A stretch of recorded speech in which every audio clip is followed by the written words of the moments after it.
जय जिनेंद्र। आत्मा चैनल देख रहे सभी दर्शकों का स्वागत है। मैं हरजेश मेहरा। आइए एक नजर डालते हैं आज के धार्मिक और सामाजिक समाचारों पर। कांग्रेस पार्टी के राज्यसभा सदस्य शमशेर सिंह दूलो ने आज दलित समाज के साथ जलंधर के जिलाधीश कार्यालय के बाहर प्रदर्शन किया। पत्रकारों से बातचीत करते हुए उन्होंने कहा कि दलित समाज के साथ पंजाब सरकार अनदेखी कर रही है और उन्होंने स्कॉलरशिप भी नहीं दी और अब 2 लाख विद्यार्थियों के दाखिले भी रोक दिए गए हैं, जो कि असहनीय है और इसको लेकर पार्टी खिलाफ वह कड़ा संघर्ष करेंगे। पंजाब कांग्रेस में बगावती स्वर लगातार बढ़ते जा रहे हैं, जिन्हें हल करने के लिए हाईकमान अपनी ओर से नया प्रपोजल ला रही है। और स्कॉलरशिप के मुद्दे को लेकर पंजाब के कांग्रेस पार्टी से राज्यसभा सदस्य शमशेर सिंह दूलो ने अपनी ही पार्टी पर स्कॉलरशिप मुद्दे को लेकर कई तरह के प्रश्न खड़े कर दिए हैं और कहा कि केंद्र सरकार की ओर से जो फंड रिलीज किए गए थे उनमें से घोटाला किया गया है और दलित विद्यार्थियों को कोई भी पैसा नहीं दिया गया और इस मुद्दे पर कैप्टन सरकार द्वारा क्लीन चिट दे दी गई है। उन्होंने और क्या कुछ कहा, आइए सुनते हैं।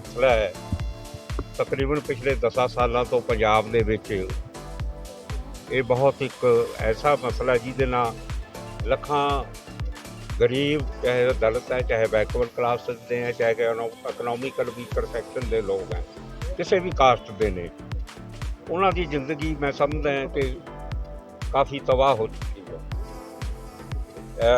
पिछले रिजम च अकाली दल के 1217 च भी ये कपड़े हुए ने और कैग की रिपोर्ट है जी, उन्हें कैग ने रिपोर्ट च एक स्कैम दसा कि 400 करोड़ रुपए का ये कपड़ा होया है 1217 तक अकाली बीजेपी रिजम के विच। उदों तो लैके हुण इस सरकार दे विच भी मीडिया राही भी दूसरे राही भी पता चलता रहा कि गरीब बच्चा ने चाहे प्री मैट्रिक स्कॉलरशिप का केस है, चाहे पोस्ट मैट्रिक का, उहदे लई भी सेंटर ब्लेम करता है स्टेट नूं, स्टेट ब्लेम करता है कि सेंटर नूं। तो राज्यसभा के मैंबर होने के नाते मैं 2 बार ये क्वेश्चन भी लाए ने और मिनिस्टर ने जवाब दिता हाउस के फ्लोर के उत्ते कि पंजाब नूं असीं पैसे रिलीज़ करते रहे हैं पर वो यूटिलाइज साडी स्टेट नहीं दे रहे और वो कोई गड़बड़ी हुई है। असीं ये भी उन्होंने क्वेश्चन किया, सारे MP फ्लोर के जिन्हें गरीबों के हमदर्द थे वो खड़े हुए और प्रैशर के नाल फिर उन्होंने 350-400 करोड़ रुपया इन्हों पंजाब नूं भेजे और अफसोस है वो भेजन के भी 59 करोड़ का फिर घपला हो गया। मेरा भाव है कि ये 4-5 सालों च 1.25 लाख साल के विच बच्चा जोड़ा है वो एडमिशन नहीं लै सकता। जे एडमिशन मिल जाता है उन्होंने बेटे कॉलेज इंस्टीट्यूशन वाले कह देंगे ने फीस नहीं, जे फीस नहीं आई तो अध विचाले कह देंगे हटा देंगे ने, या जे रोल नंबर देते तो एग्जाम नहीं देन देंगे, जे एग्जाम देते तो रिजल्ट नहीं देंगे, डिग्रियां नहीं देंगे। इस करके कई 15-20 लाख बच्चों का पिछले 10 सालों जिंदगी एक पासे तो असीं बर्बाद हुई है, एक पासे तो घर घर नौकरी की गल कर सरकारां विद्या नहीं दे सकदियां, होर की देणगे, विद्या खो रही है खास तौर पर ना गरीबां दी। गरीब किसी भी वर्ग का हो, इकनॉमिकल वीकर भी है।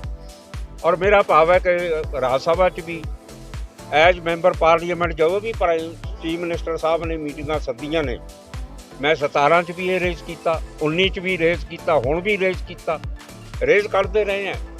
पर अफसोस है कि मैनू ये लगता भी दलित या गरीब बैकवर्ड क्लास के या गरीबों प्रति हमदर्दी नहीं है। जलंधर से नरेंद्र गुप्ता की रिपोर्ट। बहुत ही हर्ष का विषय है कि परम विदुषी महासती श्री प्रवेश कुमारी जी महाराज की सुशिष्य तपाचार्य 311 उपवास आराधिका महासती श्री मोहन माला जी महाराज की शिष्य शासन प्रभाविका डॉक्टर साध्वी पुनीत ज्योति जी महाराज प्रवचन सामग्री साध्वी मुक्ता जी महाराज शादी थाना 7 का 2021 का वर्षवास सेक्टर 39 चंडीगढ़ रोड लुधियाना में होना निश्चित हुआ है। आज साध्वी जी विजेंद्र नगर जैन स्थानक से बिहार करके मोती नगर महासती माला जैन चैरिटेबल ट्रस्ट स्थानक में प्रवेश किया है, जिसमें लोगों ने उनका बढ़ चढ़कर स्वागत किया। भगवान महावीर स्वामी की जय।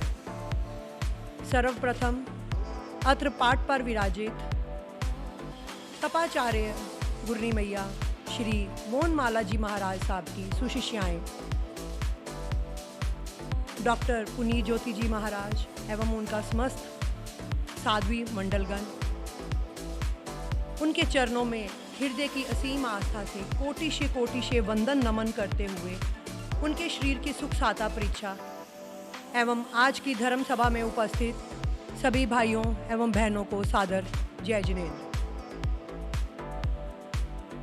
जैसे कि हमें सबको ज्ञात ही है कि 2021 का ये पावन चातुर्मास हमारे एसएस जैन सभा सेक्टर 39 को गुरनी मैया का उपलब्ध हुआ है।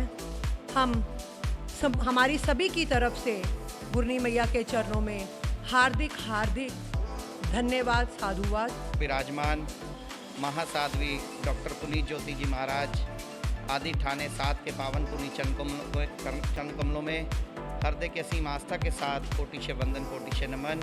महाराज श्री जी के हार व्यार और श्री की सुख साता पूछते हैं। सभा में उपस्थित आप सभी भाई बहनों को सादर जय जिनेन्द्र। बड़े हर्ष का विषय है कि महाराज श्री जी 2021 के चातुर्मास के लिए हमारे क्षेत्र के अंदर पधारे हैं। महाराज श्री जी का यहाँ पधारने पर हम सभा की तरफ से हार्दिक स्वागत और अभिनंदन करते हैं। पिछले चातुर्मास के अंदर जब 2021 का वर्षावास हमारे को महाराज श्री जी ने अपने मुखारविंद से घोषित किया तो देखने और सुनने में ऐसा लगता था कि महाराज श्री जी बहुत दूर हैं और कोरोना काल है, पता नहीं पहुंचना संभव होगा या नहीं होगा। परंतु जैसा महाराज श्री जी ने बताया, अगर दिल में एक निष्ठा हो, गुरु भक्ति हो और चलने का साहस हो तो हर प्रयास संभव हो जाता है। लुधियाना से जसविंदर की रिपोर्ट। श्रोमणी अकाली दल के एक प्रतिनिधिमंडल ने लुधियाना से कांग्रेस सांसद रवनीत बिट्टू के खिलाफ पंजाब राज्य अनुसूचित जाति आयोग में शिकायत दर्ज करवाई है और अनुरोध किया कि राज्य में एससी समुदाय की भावनाओं को ठेस पहुंचाने के लिए उनके खिलाफ मामला दर्ज किया जाएगा। उन्होंने कहा कि यह दलितों के साथ साथ बसपा का भी अपमान है और कहा कि कोई भी समुदाय इसे बर्दाश्त नहीं कर सकता।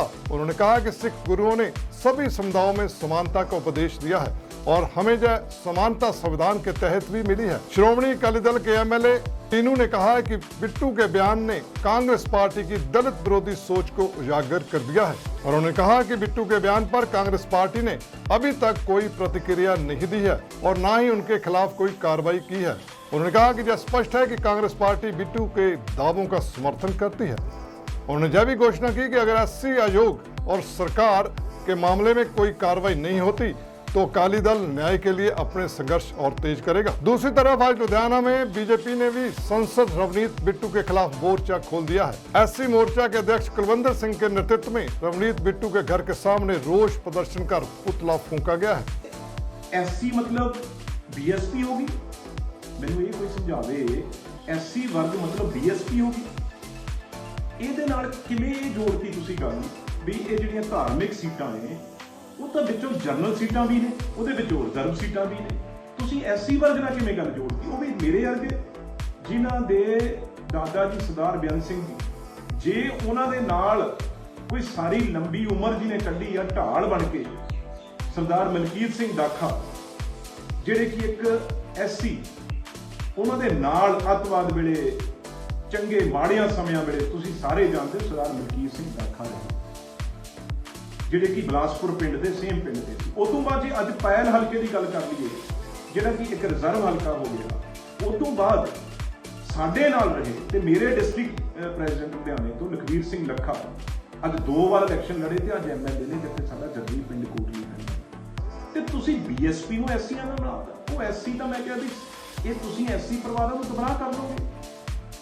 ਜਿਹੜੇ ਸਭ ਤੋਂ ਅੱਜ ਪੜ੍ਹੇ ਲਿਖੇ ਪਰਿਵਾਰ ਨੇ, ਅੱਜ ਸਭ ਤੋਂ ਮਿਹਨਤੀ ਪਰਿਵਾਰ ਨੇ, ਜੇ ਅਕਾਲੀ ਦਲ बीएसपी ਨਾਲ ਸਮਝੌਤਾ ਕਰਕੇ ਮਤਲਬ ਐਸਸੀ, ਮੈਂ ਬਹੁਤ ਜਿਨ੍ਹਾਂ ਨੇ ਵੀ ਇਹ ਕਿੰਤੂ ਪਰੰਤੂ ਇਸ ਤੇ ਕੀਤਾ ਹੈ, ਮੈਂ ਬਹੁਤ ਇਸ ਗੱਲ ਨਾਲ ਮੈਂ ਸਮਝਦਾ ਮੈਨੂੰ ਦੁੱਖ ਵੀ ਲੱਗਿਆ, ਬੁਰਾ ਵੀ ਲੱਗਿਆ ਵੀ ਕਿੱਧਰ ਨੂੰ ਗੱਲ ਕਿੱਧਰ ਕਮਾ ਲੈਂਦੀ ਹੈ। ਮੈਂ ਇਹ ਗੱਲ ਕਹੀ ਵੀ ਅੱਜ ਅਕਾਲੀ ਦਲ ਨਾ ਮੈਂ ਬੀਐਸਪੀ ਦੀ ਗੱਲ ਕੀਤੀ, ਨਾ ਮੈਂ ਉੱਥੇ SC Hindu Sikh general category ਦੀ ਕਿਸੇ ਦੀ ਗੱਲ ਕੀਤੀ। ਮੈਂ ਇਹ ਗੱਲ ਕੀਤੀ ਵੀ ਅੱਜ ਅਕਾਲੀ ਦਲ ਇਹ ਨਹੀਂ ਮਤਲਬ ਜੇ ਉਹ ਬੀਐਸਪੀ ਨੂੰ ਸੀਟ ਦੇ ਗਏ ਛੱਡ ਗਏ, ਇਹਦਾ ਮਤਲਬ ਬੀਐਸਪੀ ਮਤਲਬ ਐਸਸੀ ਹੋ ਗਿਆ? ਇਹ ਕਿਵੇਂ ਤੁਹਾਨੂੰ ਦੱਸਦਾ? ਇਹਨਾਂ ਨੂੰ ਤਾਂ ਅੱਧੇ % ਵੋਟ ਵੀ ਪੈਂਦੀ ਨਹੀਂ ਗੀ ਐਸਸੀ ਵਰਗ ਦੀ ਬੀਐਸਪੀ ਨੂੰ। ਤਾਂ ਸਾਨੂੰ ਕਾਂਗਰਸ ਨੂੰ ਜਿਹੜੀ ਵੋਟ ਪੈਂਦੀ ਆ ਉਹ ਸਭ ਤੋਂ ਵੱਧ ਐਸਸੀ ਵਰਗ ਦੀ ਪੈਂਦੀ ਆ। ਤੇ ਤੁਸੀਂ ਇਹ ਕਹਿ ਰਹੇ ਹੋ, ਕਹਿਣ ਵਾਲੇ ਵੀ ਜਿਹੜਾ ਇਹ ਸੀਟਾਂ ਤੇ ਇਹ ਮੈਂ ਕਿਹਾ ਵੀ ਅਕਾਲੀ ਦਲ ਆ ਜਿਹੜਾ ਉਹ ਬੀਐਸਪੀ ਨੂੰ ਛੱਡ ਗਿਆ, ਬੀਐਸਪੀ ਮਤਲਬ ਐਸਸੀ ਹੋ ਗਏ। ਇਹ ਬਹੁਤ ਛੋਟੀ ਸੋਚ ਦੀ ਗੱਲ ਕੀਤੀ ਆ। ਮੈਂ ਇਹ ਗੱਲ ਕਹੀ ਆ ਵੀ ਅਕਾਲੀ ਦਲ, ਫਿਰ ਮੈਂ ਦੁਬਾਰਾ ਸਮਝਾਉਣਾ ਚਾਹੁੰਦਾ, ਕਹਿਣਾ ਚਾਹੁੰਦਾ, ਅਕਾਲੀ ਦਲ ਜਿਹੜਾ ਇੱਕ ਪੰਥਕ ਆਪਣੇ ਆਪ ਨੂੰ ਕਹਿੰਦਾ ਸੀ, ਜਿਹੜਾ ਆਪਣੇ ਆਪ ਨੂੰ ਧਾਰਮਿਕ ਜਿਹੜੀ ਪਾਰਟੀ ਕਹਿੰਦਾ ਸੀ, ਵੀ ਉਹ ਪਾਰਟੀ ਅੱਜ ਸ਼੍ਰੀ ਅਨੰਦਪੁਰ ਸਾਹਿਬ, ਸ਼੍ਰੀ ਚਮਕੌਰ ਸਾਹਿਬ, ਸ਼੍ਰੀ ਕਰਤਾਰਪੁਰ ਸਾਹਿਬ, ਮਹਾਲੀ ਜਿਹੜਾ ਸਾਹਿਬਜ਼ਾਦਾ ਅਜੀਤ ਸਿੰਘ ਜੀ ਦੇ ਨਾਂ ਤੇ ਆ, ਉਹ ਸਾਰੀਆਂ ਸੀਟਾਂ ਛੱਡ ਕੇ ਭੱਜ ਗਏ। ਇਹਦਾ ਮਤਲਬ ਇਹ ਕੱਢ ਲਿਆ ਵੀ ਤੁਸੀਂ ਕਹਿ ਰਹੇ ਹੋ ਜੇ ਬੀਐਸਪੀ ਨੂੰ ਦੇਗੇ, ਬੀਐਸਪੀ ਮਤਲਬ ਐਸਸੀ। ਸਤਿਕਾਰਯੋਗ ਸਾਥੀਓ, ਪੰਜਾਬ ਦੇ ਹਿੱਤਾਂ ਲਈ, ਕਿਸਾਨ ਦੇ ਹਿੱਤਾਂ ਲਈ, ਪੰਜਾਬ ਦੇ ਪਛੜਾ ਵਰਗ, ਦਲਿਤ ਵਰਗ ਦੇ ਹਿੱਤਾਂ ਲਈ ਬਹੁਜਨ ਸਮਾਜ ਪਾਰਟੀ ਦੇ ਰਾਸ਼ਟਰੀ ਪ੍ਰਧਾਨ ਭੈਣ ਕੁਮਾਰੀ ਮਾਇਆਵਤੀ ਜੀ ਨੇ, ਜਿਹੜੇ ਸਾਬਕਾ ਮੁੱਖ ਮੰਤਰੀ ਉੱਤਰ ਪ੍ਰਦੇਸ਼ ਹੈ, ਉਹਨਾਂ ਨੇ ਉਹੀ ਗੱਠਜੋੜ, ਉਹੀ ਸੁਪਨਾ, ਜਿਹੜਾ ਸੁਪਨਾ ਦਸ਼ਮੇਸ਼ ਪਿਤਾ ਨੇ ਲਿਆ ਸੀ, ਖਾਲਸੇ ਦੀ ਜੰਮਣ ਪੋਏ ਸ਼੍ਰੀ ਅਨੰਦਪੁਰ ਸਾਹਿਬ ਤੋਂ ਲਿਆ ਸੀ। ਇਹੋ ਜਿਹੇ ਮੁੱਖ ਮੰਤਰੀ ਦਾ ਪੋਤਾ ਜਿਹੜਾ ਖਾਲਸੇ ਦੀ ਜਨਮ ਹੋਏ ਅਨੰਦਪੁਰ ਸਾਹਿਬ ਤੋਂ ਐਮਪੀ ਬਣਿਆ, ਪਰਸੋਂ ਚੌਥ ਬਿਆਨ ਦਿੰਦਾ ਕਿ ਅਕਾਲੀ ਦਲ ਤੇ ਬਸਪਾ ਦਾ ਸਮਝੌਤਾ ਹੋ ਗਿਆ। ਉਹਦੀ ਬਾਡੀ ਲੈਂਗੁਏਜ ਇਦਾਂ ਦੀ ਸੀ, ਹੈ ਸਮਝੌਤਾ ਹੋ ਗਿਆ ਹੈ। ਅਕਾਲੀ ਦਲ ਨੇ ਪਵਿੱਤਰ ਸ਼੍ਰੀ ਅਨੰਦਪੁਰ ਸਾਹਿਬ, ਪਵਿੱਤਰ ਸ਼੍ਰੀ ਚਮਕੌਰ ਸਾਹਿਬ, ਇਹ ਸੀਟਾਂ ਹੈ ਬਹੁਜਨ ਸਮਾਜ ਪਾਰਟੀ ਨੂੰ ਦੇਤੀਆਂ, ਦਲਿਤਾਂ ਨੂੰ ਦੇਤੀਆਂ। ਇਹ ਕਾਂਗਰਸ ਦੀ ਗੰਦੀ ਮਾਨਸਿਕਤਾ। ਬਿੱਟੂ ਨਹੀਂ ਬੋਲਿਆ, ਮੈਂਬਰ ਪਾਰਲੀਮੈਂਟ ਬਿੱਟੂ ਨਹੀਂ ਬੋਲਿਆ। ਬਿੱਟੂ ਤਾਂ ਜਦੋਂ ਅਨੰਦਪੁਰ ਸਾਹਿਬ ਦਾ ਐਮਪੀ ਸੀ, ਗੁਰੂ ਦੀ ਸੋਚ ਦੇ ਨੇੜਿਓਂ ਕਿੱਥੋਂ ਲੰਘਣਾ ਸੀ। ਜਿਸ ਦਾ ਖੂਨ ਖਾਨਦਾਨ ਪੰਜਾਬੀਆਂ ਦੇ ਖੂਨ ਵਿੱਚ ਜਿਹਦੇ ਹੱਥ ਰੰਗੇ ਹੋਣ, ਉਹ ਖੂਨ ਜਿਹੜਾ 5 ਸਾਲ ਸ਼੍ਰੀ ਅਨੰਦਪੁਰ ਸਾਹਿਬ ਦਾ ਐਮਪੀ ਲੋਕਾਂ ਦੀਆਂ ਲੇਲੜੀਆਂ ਕੱਢ ਕੇ ਬਣਿਆ, ਤੇ 5 ਸਾਲ ਨਹੀਂ ਬੱਸਾਂ ਲੁਧਿਆਣੇ ਦੀਆਂ ਤੱਕਦਾ ਰਿਹਾ, ਤੇ ਉੱਥੇ ਨੂੰ ਮੁੜ ਗਿਆ 5 ਸਾਲਾਂ ਬਾਅਦ। ਤੇ ਇਹੋ ਜਿਹਾ ਮੈਂਬਰ ਪਾਰਲੀਮੈਂਟ ਦਲਿਤਾਂ ਨੂੰ ਅਪਵਿੱਤਰ ਗਿਣਦਾ ਹੈ, ਬਹੁਜਨ ਸਮਾਜ ਨੂੰ ਅਨਟੱਚੇਬਲ ਗਿਣਦਾ ਆ। ਬਹੁਜਨ ਸਮਾਜ ਨੂੰ ਇਹੋ ਜਿਹੀ ਗੰਦੀ ਮਾਨਸਿਕਤਾ, ਮੈਨੂੰ ਇਹ ਲੱਗਦਾ ਆ ਇਹ ਮਾਨਸਿਕਤਾ ਅਮਰਿੰਦਰ ਸਿੰਘ ਜੀ ਦੀ ਆ, ਇਹ ਮਾਨਸਿਕਤਾ ਮੈਡਮ ਸੋਨੀਆ ਗਾਂਧੀ ਜੀ ਦੀ ਆ, ਇਹ ਮਾਨਸਿਕਤਾ ਸਮੁੱਚੀ ਕਾਂਗਰਸ ਦੀ ਆ। ਅੱਜ ਪੰਜਾਬ ਦੀ ਪੱਗ ਤੇ, ਅੱਜ ਪੰਜਾਬ ਦੀ ਬਹੁਜਨ ਸਮਾਜ ਦੀ ਪੱਗ ਤੇ ਜਿਸ ਪੱਗ ਦੇ ਉੱਤੇ ਹਮਲਾ ਕੀਤਾ, ਇਸੇ ਖਾਨਦਾਨ ਨੇ 1992 ਤੋਂ ਲੈ ਕੇ 1995 ਤੱਕ ਪੰਜਾਬ ਪੰਥ ਔਰ ਸਿੱਖ ਦੀ ਪੱਗ ਤੇ ਹਮਲਾ ਕੀਤਾ ਸੀ, ਜਿਹੜਾ ਗਵਾਇਆ ਪੰਜਾਬ ਔਰ ਪੰਜਾਬੀਆਂ ਨੇ ਇਸ ਖਾਨਦਾਨ ਨੂੰ ਬੁੱਚੜ ਆਫ ਪੰਜਾਬ ਦੀ ਡਿਗਰੀ ਦਿੱਤੀ। ਦੇਖੋ, ਪਹਿਲਾਂ ਤਾਂ ਅੱਜ ਅਸੀਂ ਪ੍ਰੋਟੈਸਟ ਕੀਤਾ ਸੀ ਰਵਨੀਤ ਸਿੰਘ ਬਿੱਟੂ ਦੇ ਕੀਤਾ ਸੀ। ਰਵਨੀਤ ਸਿੰਘ ਬਿੱਟੂ ਦੀ ਜੋ ਘਟੀਆ ਲਫ਼ਜ਼ ਦੀ ਪਿਛਲੇ ਦਿਨੀ ਉਹਨਾਂ ਨੇ ਬਿਆਨਬਾਜ਼ੀ ਕੀਤੀ ਆ, ਉਸ ਤੇ ਕੀਤਾ ਸੀ। ਅਸੀਂ ਸਮਝਦੇ ਹਾਂ ਜਿਹੜਾ ਤੁਹਾਡਾ ਸਵਾਲ ਹੈ ਕਿ ਬਸਪਾ ਨਾਲ ਗਠਬੰਧਨ ਕੀਤਾ, ਭਾਰਤੀ ਜਨਤਾ ਪਾਰਟੀ ਪੰਜਾਬ ਦੇ ਵਿੱਚ ਜੋ ਡਿਜ਼ਰਵ ਕਰਦੀ ਸੀ ਉਹ, ਤੇ ਬੀਐਸਪੀ ਕੀ ਡਿਜ਼ਰਵ ਕਰਦੀ ਆ ਤੁਹਾਨੂੰ ਪਤਾ। ਉਹਨਾਂ ਦਾ 1.5 ਤੋਂ 2% ਵੋਟ ਬੈਂਕ ਹੈ, ਔਰ 1.5 ਤੋਂ 2% ਦੇ ਨਾਲ ਅਸੀਂ ਦੇਖਦੇ ਹਾਂ ਸ਼੍ਰੋਮਣੀ ਅਕਾਲੀ ਦਲ ਕਿੰਨੀਆਂ ਸੀਟਾਂ ਜਿੱਤਦਾ। ਅੱਜ ਸ਼੍ਰੋਮਣੀ ਅਕਾਲੀ ਦਲ ਨੂੰ ਬਹੁਜਨ ਸਮਾਜ ਪਾਰਟੀ ਦੀ ਯਾਦ ਕਿਉਂ ਆਈ? ਕੱਲ ਤੱਕ ਅਸੀਂ ਮੰਗ ਕਰਦੇ ਸੀ ਕਿ ਚੌਧਰੀ ਸਵਰਨਾ ਰਾਮ ਜੀ ਨੂੰ, ਸਾਡੇ ਮੁੱਖ ਮੰਤਰੀ ਜੋ ਦਲਿਤ ਸਮਾਜ ਤੋਂ ਹੈ ਫਗਵਾੜੇ ਤੋਂ, ਵੀ ਇਹਨਾਂ ਨੂੰ ਲਾਇਆ ਜਾਵੇ। ਉਹਨਾਂ ਨੇ ਡਿਪਟੀ ਸੀਐਮ ਦਾ ਪਦ ਤੱਕ ਨਹੀਂ ਦਿੱਤਾ। ਅੱਜ ਉਹਨਾਂ ਨੂੰ ਇੰਨੀ ਜਲਦੀ ਸਿੱਧਮ ਸਿੱਧੀ ਬਹੁਜਨ ਸਮਾਜ ਪਾਰਟੀ ਨਾਲ ਗਠਬੰਧਨ ਕਰਨ ਦਾ ਮਤਲਬ ਇਹ ਹੈ ਕਿ ਉਹਨਾਂ ਨੂੰ ਪਤਾ ਦਲਿਤ ਸਮਾਜ ਉਹਨਾਂ ਦੇ ਖਿਲਾਫ ਹੈ, ਉਹਨਾਂ ਦੇ ਨਾਲ ਨਹੀਂ ਹੈ। ਨਹੀਂ, ਇਸ ਸੰਬੰਧੀ ਸਾਡੇ ਤੋਂ ਕੋਈ ਪਰਮਿਸ਼ਨ ਨਹੀਂ ਗਈ। ਬੀਜੇਪੀ ਕਾਰਜਕਰਤਾ ਨੇ ਰਵਨੀਤ ਸਿੰਘ ਬਿੱਟੂ ਦੇ ਖਿਲਾਫ ਕੋਈ ਪ੍ਰਦਰਸ਼ਨ ਕੀਤਾ ਤੇ ਹੁਣੇ ਸਾਨੂੰ ਇੰਟੀਮੇਸ਼ਨ ਆਈ ਹੈ, ਅਸੀਂ ਮੌਕੇ ਤੇ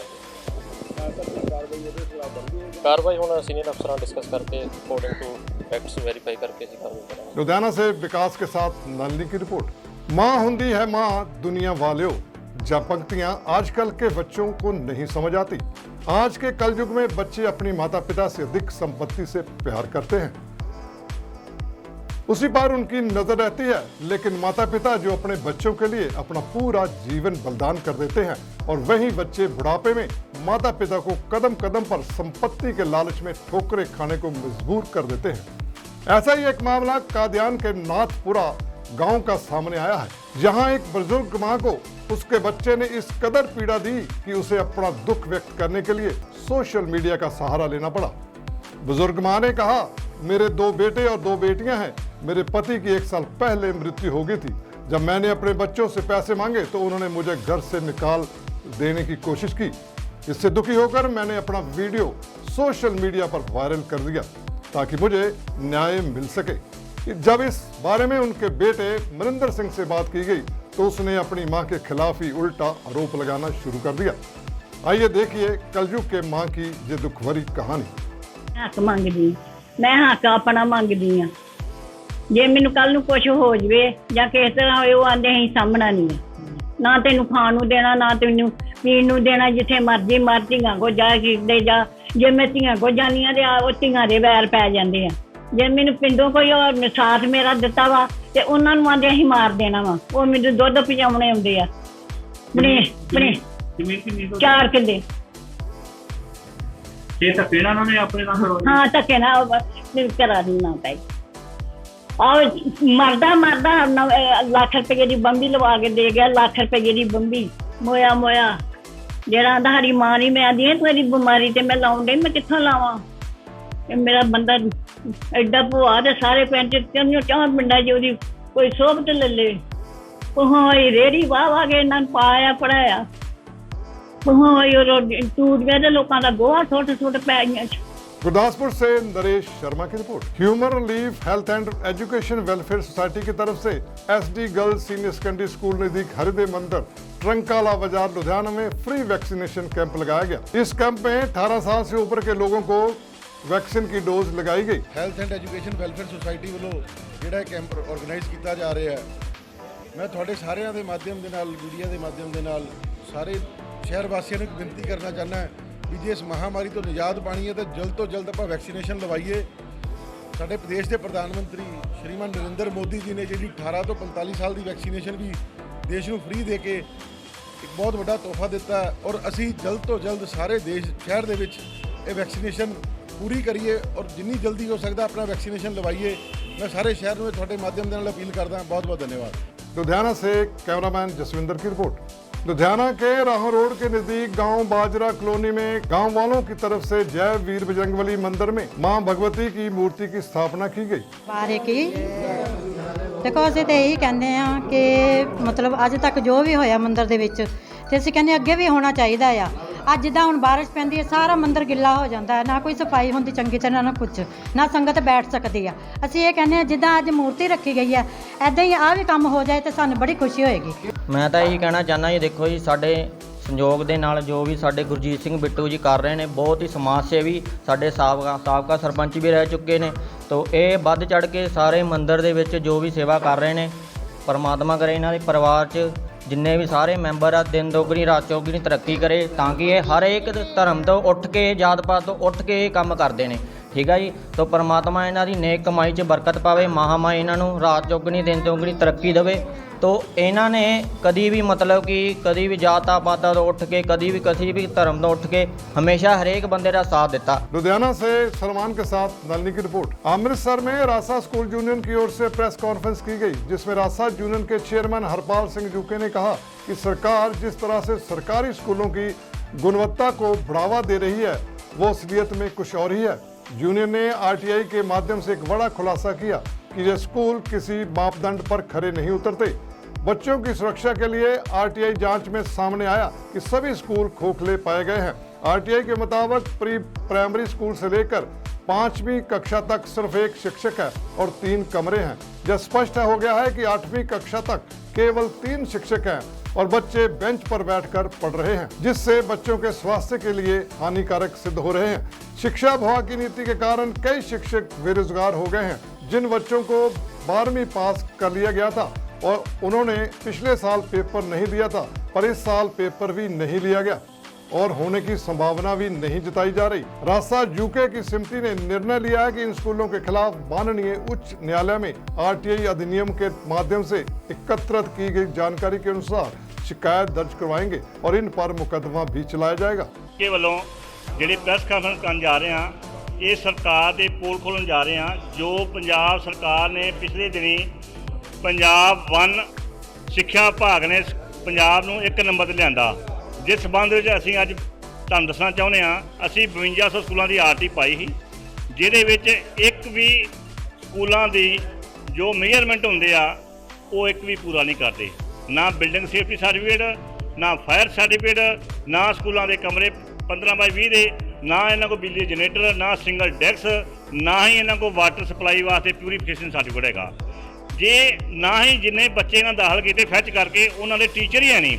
ਖੁਦ ਸਕੂਲ ਲਿਖ ਕੇ ਦਿੰਦੇ ਵੀ ਸਾਡੇ ਕੋਲ 7 ਕਲਾਸਾਂ 3 ਕਮਰੇ ਤੇ ਟੀਚਰ 1। ਹੁਣ ਤੁਸੀਂ ਦੱਸੋ ਵੀ 3 ਕਮਰਿਆਂ ਵਿੱਚ 400 ਬੱਚਾ ਬਹਿ ਸਕਦਾ? ਕੀ ਗੱਲ 3.5 ਲੱਖ ਬੱਚਾ ਇਹਨਾਂ ਨੇ ਫੈਚ ਕੀਤਾ, ਦਾਖਲ ਨਵਾਂ ਕੀਤਾ, ਉਹਨਾਂ ਲਈ 1 ਲੱਖ ਟੀਚਰ ਚਾਹੀਦਾ। 30 ਬੱਚਿਆਂ ਹਿਸਾਬ ਨਾਲ 35 ਹਿਸਾਬ ਨਾਲ ਇਹਨਾਂ ਇੱਕ ਟੀਚਰ ਭਰਤੀ ਕੀਤਾ, ਤੁਹਾਨੂੰ ਖੁਦ ਪਤਾ। ਇੱਦਾਂ ਹੀ ਇਹਨਾਂ ਨੇ ਹਾਈ ਸਕੂਲਾਂ 'ਚ ਕੀਤਾ। ਅਸੀਂ ਇੱਕ ਬੇਨਤੀ ਕਰਦੇ ਹਾਂ ਪੰਜਾਬ ਸਿੱਖਿਆ ਮੰਤਰੀ ਨੂੰ, ਮੁੱਖ ਮੰਤਰੀ ਸਾਹਿਬ, ਕਿ ਇਹਨਾਂ ਝੂਠ ਨਾ ਬੋਲੋ।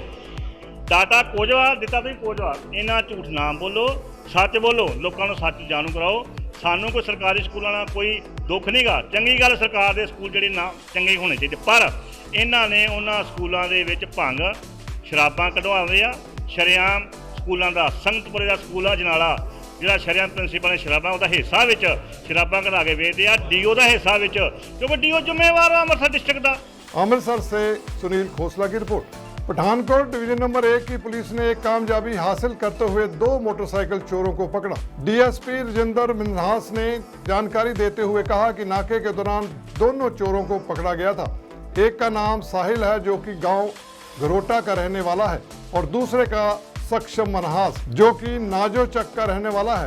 नाके के दौरान उनमें से मोटरसाइकिल बरामद किए गए और बाद में उनसे पूछताछ के दौरान 10 मोटरसाइकिल बरामद किए गए हैं। इन आरोपियों पर मुकदमा दर्ज कर आगे की पूछताछ जारी है। इन आरोपियों पर पुलिस ने मुकदमा दर्ज कर आगे की पूछताछ जारी की है। चोरों से इस बरामदी के बाद मुकदमा दर्ज कर आगे की पूछताछ जारी है। कल अपन नाके दौरान 2 चोर फड़े, एक हैगा जी साहिल और दूसरे का नाम हैगा जी सक्षम मनहास। ਤੇ ਇੱਕ ਹੈਗਾ ਗਰੋਟੇ ਦਾ ਰਹਿਣ ਵਾਲਾ, ਦੂਜਾ ਨਾਜੂ ਦਾ। ਇਹਨਾਂ ਨੂੰ ਆਪਾਂ ਨਾਕੇ ਦੌਰਾਨ ਫੜਿਆ। ਇਹਨਾਂ ਤੋਂ ਪਹਿਲਾਂ 2 ਮੋਟਰਸਾਈਕਲ ਚੋਰੀ ਦੇ ਮਿਲੇ। ਉਸ ਤੋਂ ਬਾਅਦ ਜਦੋਂ ਮਜ਼ੀਦ ਪੁੱਛਗਿੱਛ ਕੀਤੀ, ਉਹਦੇ ਬਾਅਦ ਸਾਨੂੰ ਹੁਣ ਟੋਟਲ ਇਹਦੇ ਨਾਲ ਕੋਲ 10 ਮੋਟਰਸਾਈਕਲ ਚੋਰੀ ਤੇ ਬਰਾਮਦ ਹੋਏ ਆ। ਔਰ ਇਹਨਾਂ ਨੇ ਇਹ ਮੋਟਰਸਾਈਕਲ ਜੋ ਕਚਹਿਰੀਆਂ ਸਾਡੀਆਂ ਜ਼ਿਲ੍ਹਾ ਕਚਹਿਰੀਆਂ ਉੱਥੋਂ ਚੋਰੀ ਕੀਤੇ ਨੇ ਔਰ ਯਾਤਰੋ ਪਾਰਕ ਦੇ ਲਾਗੇ ਚੋਰੀ ਕੀਤੇ। ਸੋ ਆਪਾਂ ਇਹਨਾਂ ਦਾ ਪੋਸਟਮਾਰਟਮ ਲੈ ਕੇ ਹੋਰ ਪੁੱਛਗਿੱਛ ਕਰਾਂਗੇ, ਸਾਨੂੰ ਆਸ ਹੈ ਹੋਰ ਰਿਕਵਰੀ ਹੋ। ਹਾਂਜੀ, ਪਹਿਲਾਂ ਇਹਨਾਂ 'ਤੇ ਮੁਕੱਦਮਾ ਦਰਜ ਹੈ। ਇਹ ਪਿਛਲੇ ਕਰੀਬ 2-2.5 ਸਾਲ ਤੋਂ ਇਹ ਕੰਮ ਕਰਦੇ ਆ ਰਹੇ ਆ। ਆਪਾਂ ਇਹਨਾਂ ਦੇ ਖਿਲਾਫ ਮੁਕੱਦਮਾ ਦਰਜ ਕਰ ਲਿਆ ਤੇ ਅਰੈਸਟ ਇਹਨਾਂ ਨੂੰ ਕਰ ਲਿਆ ਜਾਏ, ਪੇਸ਼ ਕਰਕੇ ਰਿਮਾਂਡ ਲੈ ਕੇ ਹੋਰ ਪੁੱਛਗਿੱਛ ਕਰਾਂਗੇ। जो जगदा और दूजा ग्रोटे। पठानकोट से लोक कुमार की रिपोर्ट। ये थे आज के धार्मिक और सामाजिक समाचार। कल फिर हाजिर होंगे। अब राजेश मेहरा को इजाजत। धन्यवाद। जय जिनेंद्र।